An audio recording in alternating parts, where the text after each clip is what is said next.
తాకట్టులో ఉన్న బంగారాన్ని విడిపించి ఆ రోజు ఆన్లైన్ ధరకే కొంటుంది కొమ్మూరి గోల్డ్. నమస్కారం, జై Sriram. Welcome to Suman TV. నేను గీతాంజలి. ప్రస్తుతం మనం హనుమత్ పీఠంలో ఉన్నామండి. ఇవాళ మనం ఎన్నో అమూల్యమైన విషయాలు హనుమంతుల వారి గురించి తెలుసుకోబోతున్నామని చెప్తాను. విశేషంగా మనకు వివరించేందుకు ప్రస్తుతం మనతో పాటు ఉన్నారు గురువుగారు ఘంటసాల సత్యసాయి స్వామి. వారు ఎంతో విశేషంగా ఎన్నో ఏళ్లుగా ఆ హనుమంతుల వారి ఆరాధనలో సేవలో తరిస్తూ ఉన్నారు. ఇంట్లోనే పీఠం ఉంది. ఇప్పుడు మీకు స్వామిని కూడా చూపిస్తాను చూడండి. ఎంత ముద్దుగా, ఎంత చక్కగా అలంకరించుకుని వడమాలలతోటి స్వామి ఎంత అందంగా ఉన్నారో. ఇలా ఇంట్లోనే నిత్యం పూజలు చేస్తూ ఉంటారు సత్యసాయి స్వామి వారు. మరి వారితో మాట్లాడి హనుమంతుల వారి గురించి తెలుసుకుందాం. గురుగారు నమస్కారం అండి. నమస్కారం. జై శ్రీరామ్. జై శ్రీరామ్. హనుమాన్ చాలీసా ఎన్నో సమస్యలకు పరిష్కారాన్ని అందిస్తుంది అని చెప్తారు. స్వామివారు అలా వచ్చి కూర్చుని మన సమస్యలన్నీ ఇట్టే తీసేస్తారని కూడా చెప్తారు. హనుమంతుల వారి గురించి, హనుమాన్ చాలీసా గురించి. మరి ఎటువంటి సమస్యలకి ప్రధానంగా ఎలా పఠించాలి అనేది కూడా ఒక పెద్ద ప్రశ్న చాలామంది అడుగుతూ ఉన్నారు. ముందుగా ప్రేక్షకులు అడిగే ఒక్కొక్క ప్రశ్న మేము ముందు ఉంచుతాను. ఎలా చదవాలో, ఏ శ్లోకం చదివితే మంచిదో తెలియచేయండి. ముందుగా చాలామంది ఏంటంటే వివాహానికి సంబంధించి అడుగుతూ ఉంటారు. నేను వివాహానికి ఒకటే చెప్తానమ్మా, హనుమాన్ చాలీసా చదవండి.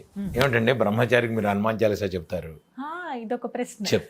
దీనికి చెప్తాను ఏంటంటే, మీకు హనుమత్ ప్రవర్ ఉంది. హనుమత్ ప్రవర కళ్యాణానికి ముందు సామాన్యంగా సువర్చల కళ్యాణంలో చదువుతుంటారు. నేను సామాన్యంగా రోజు ఈయనకి చదువుతా. ప్రవర ఆయనది కౌండిన్స గోత్రం. ఆయనకి ఏంటంటే ప్రవర్లో చతుస్సాగర పర్యంతం గోబ్రాహ్మణేభ్య శుభం భవతు వాసిష్ఠమైత్రావరణ కౌండిన్యత్రయ ఋషయ ప్రవరాన్విత కౌండిన్స గోత్రోద్భవాయ హేమగర్భ శర్మణ నప్త్రే.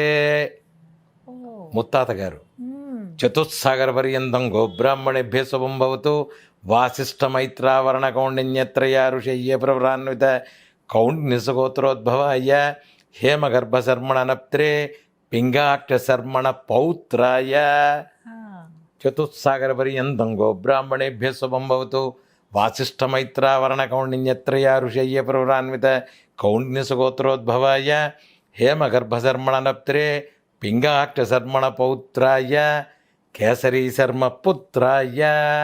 హే దేవదేవోత్తమ దేవతా సార్వభౌమ. నేను ఎందుకు చదువుతున్నానంటే మీకు దాంట్లో వస్తుంది.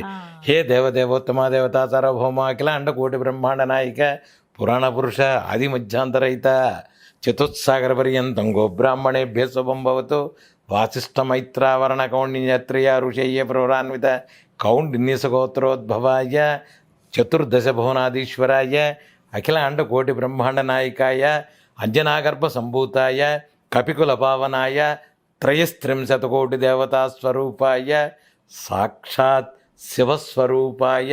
అమ్మ నేను రాసింది కాదు ఇది, ప్రవర పరాశర సంహితలో ఉన్న సాక్షాత్ శివస్వరూపాయ. శివుడు, రాముడు, ఆంజనేయుడు ఒకటే, అందరి రూపం ఆయనదే. సో మీకు భద్రాచలం వెళ్ళండి, నిద్ర చేయండి. మీకు అందరికీ భద్రాచలం కుదరట్లేదు, కళ్యాణం చేయించండి.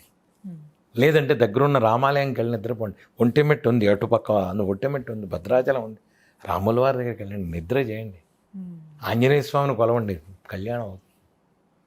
ఇది నిజం, ఇది సత్యం. పిల్లలు లేరు, చెయ్యండి, హనుమాన్ చాలీసా చేయండి, ఇస్తాడు ఆయన. అష్టసిద్ధి నవనిధికే దాత. అష్టసిద్ధుల్లో అణిమాసిద్ధి, గరిమాసిద్ధి, చిన్నవాడు పెద్దవాడు చిన్నవాడు లావువాడు, అన్ని సిద్ధులు స్వామివారికి ఉన్నాయి.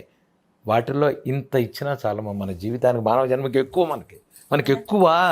తోకలో ఒక ఈకలో ఇంత చివరిది ఆయన మనకి ఇచ్చినా చాలు. మన జీవితానికి సరిపోయే సుఖం మనకి ఇచ్చాడు స్వామివారు.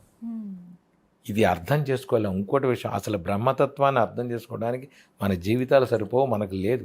ఋషులు మునులే మనకి చాలా ఉన్నాయని చెప్పారు. ఎవరికీ లేని అద్భుతమైన మూలమంత్రం 33 అక్షరాలు ఆంజనేయ స్వామికి ఉంది. 33 అక్షరాలు, ద్వాదశాక్షరం 31, 32, 33.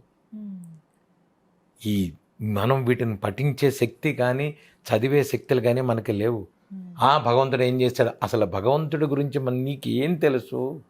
మనం అన్నీ ఇచ్చి అపార్ట్మెంట్లు ఇచ్చి కోట్లు ఇచ్చిన తండ్రి తల్లులనే నువ్వే ఇచ్చావనే రోజుల్లో, కొడుకులు ఉన్న రోజుల్లో భగవంతుడిని నువ్వు నాకు ఇచ్చావు, ఏమి ఇచ్చావు?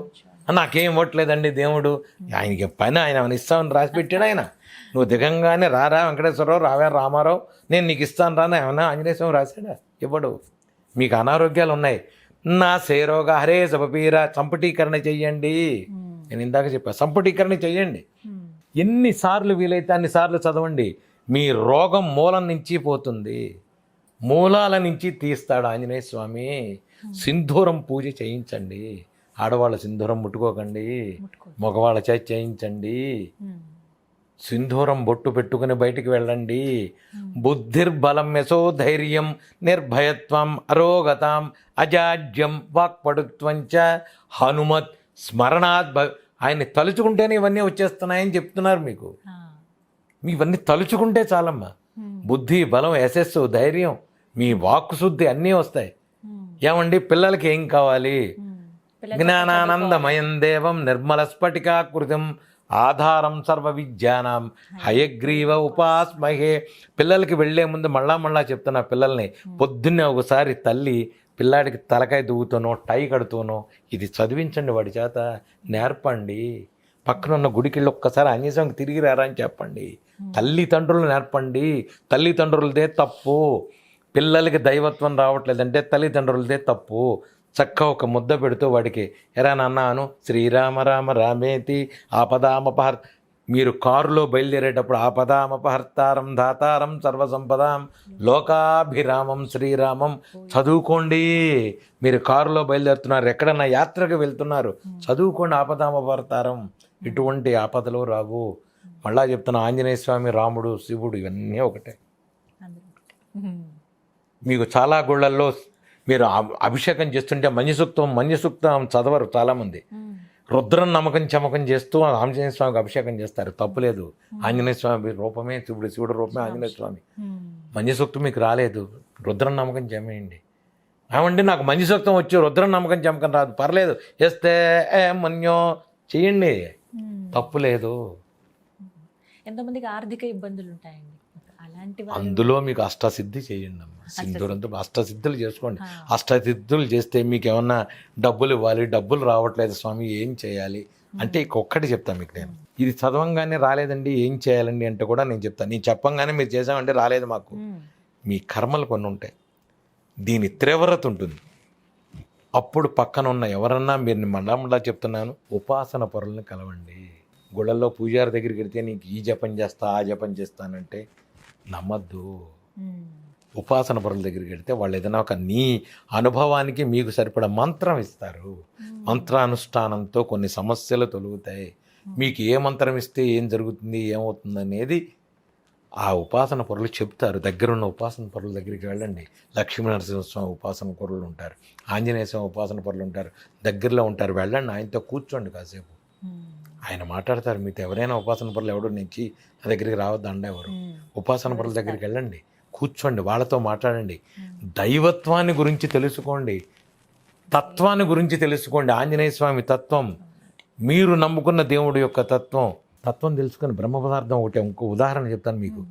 మీ అమ్మగారికి మీరు కూతురు, మీ అక్కకి మీరు చెల్లెలు, మీ తమ్ముడికి మీరు అక్క, మీ చెల్లెలకి మీరు అక్క, మీ వారికి మీరు శ్రీమతి, మీ అత్తగారికి మీరు కోడలు. ఏం ఒకే మనిషి నెల అయింది?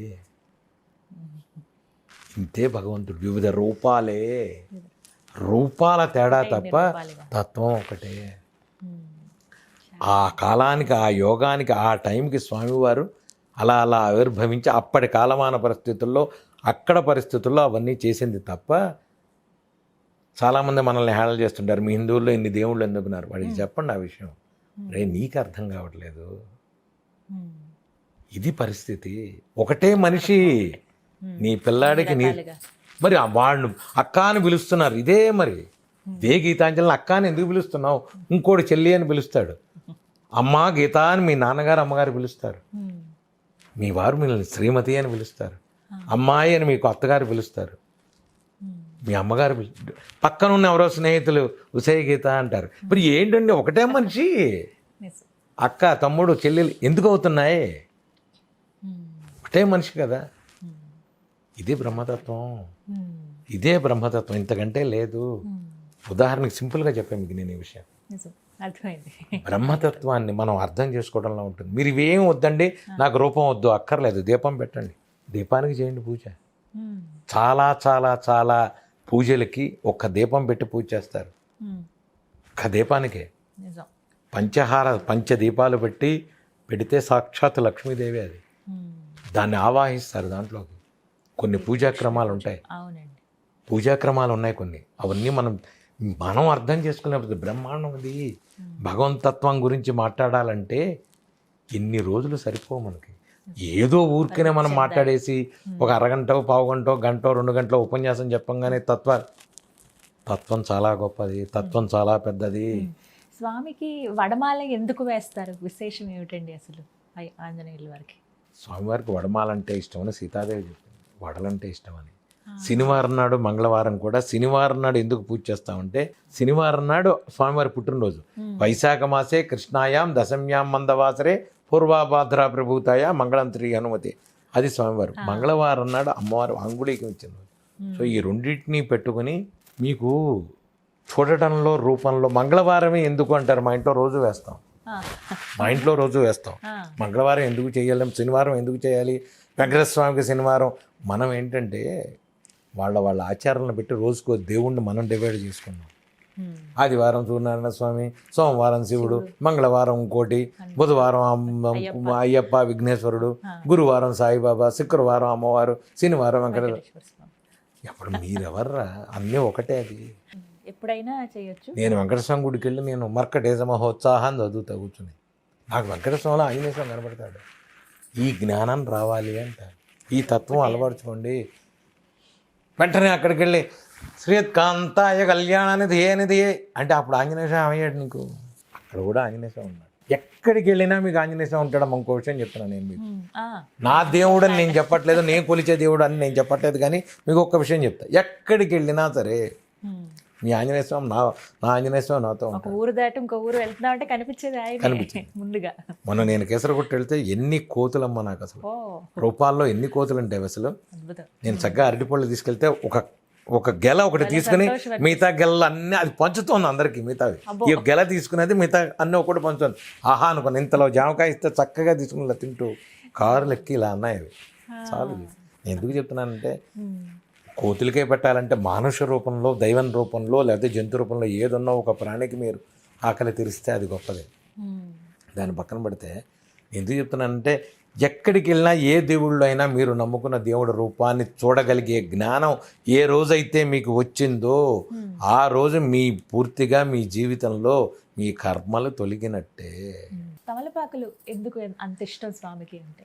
తమలపాకుల్లో మీకు మధ్యలో ఒక కాడ ఉంటుంది. కాడ తీసేసి స్వామివారికి నైవేద్యం పెడితే స్వామివారికి తమలపాకు అంటే, ఎందుకంటే ఆయన తిరుగుతుంటాడు ఆకుల్లో, అరిటాకుల్లో, తమలపాకుల్లో తిరుగుతుంటాడు ఆయన. స్వామివారి తమలపాకులు చాలా ఇష్టం. అందుకు తమలపాకులు ఇచ్చి పెట్టేది ఆయనకి. ఇంకోటి చెప్తున్నా, మీరు తమలపాకు అనగానే, తాంబూలం అనగానే ఒక తమలపాకులు, ఒక్కలు, అరటిపళ్ళు ఇవన్నీ పెడుతుంటారు. మీరు లలితా సహస్రంలో అమ్మవారికి మీరు సామాన్యంగా లలితా ఉపాసకులు చేస్తుంటారు. తమలపాకు చుట్టి లవంగం పెట్టి అమ్మవారికి తాంబూలం పెడతారు. అదే నైవేద్యం. ఇది యాక్చువల్గా తాంబూలం. అది ఇన్ని పెట్టిన తర్వాత జీర్ణశక్తికి తాంబూలం చాలా మంచిది. మీకైనా తింటే మంచిది, స్వామివారికైనా తింటే. ఇది అరటి, మీకు ఇంకా బాగా అరటి తోటలు ఉన్నాయి. మీకు అరటి తోటల్లో తొందరగా అనుగ్రహిస్తాడు. అరటి తోటలో హనుమాన్ చాలీసా చేసేయండి. మీరు ఎవరికైనా చెప్తున్నా, మహా చిట్కా ఇది. మీకు ఏదన్నా ప్రాబ్లమ్స్ ఉన్నాయి తొందరగా తీరాలి, రంభావనంలో మీరు వెళ్ళి అరటి చెట్ల దాంట్లో చేసేయండి. అరటి తోటలో కూర్చొని ఒక టేబుల్ వేసుకోండి, దాంట్లో విగ్రహం పెట్టండి స్వామివారిని. అక్కడికి పులిహార, రవకేసరి, దద్దోజనం, వడమాల, అప్పాలమాల తీసుకెళ్ళిపోండి. అక్కడ హనుమాన్ చాలీసా చేసేయండి. మీకు తొందరగా టక్కన వస్తాడు స్వామి. ఆయన రంభావన విహారుడు. అరటి చెట్లు చాలా ఇష్టం ఆయనకి. అరటి పళ్ళు ఇష్టం, అరటి ఇష్టం స్వామివారికి. పెట్టేసేయండి, మీకు తొందరగా వీలవుతుంది. చాలా చక్కగా వివరించారు. ధన్యవాదాలు. శుభం.